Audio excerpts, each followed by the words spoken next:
Battery চালিত অটোরিকশার ধাক্কায় জাহাঙ্গীরনগর বিশ্ববিদ্যালয়ের মার্কেটিং বিভাগের শিক্ষার্থী আফসানা করিম রাত্রি নিহতের ঘটনায় ৮ দফা দাবি জানিয়ে ব্লকেট কর্মসূচি ও বিক্ষোভ মিছিল করেছে প্রথম বর্ষের শিক্ষার্থীরা। সকালে বিশ্ববিদ্যালয়ের সবকটি ফটকে তালা ঝুলিয়ে দেয় বিক্ষুব্ধ শিক্ষার্থীরা। পরে নিরাপদ ক্যাম্পাসের দাবিতে একটি বিক্ষোভ মিছিল বের করে। এ সময় শিক্ষার্থীরা ৮ দফা দাবি বাস্তবায়নে বিশ্ববিদ্যালয় প্রশাসনের প্রতি অনুরোধ জানান।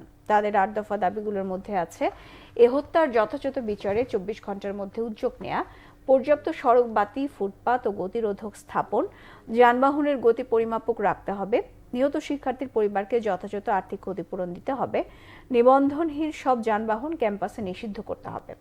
শিক্ষার্থী নিহতের ঘটনায় বিশ্ববিদ্যালয়ে আজ শোক দিবস পালন করা হচ্ছে। বন্ধ রয়েছে ক্লাস এবং পরীক্ষা।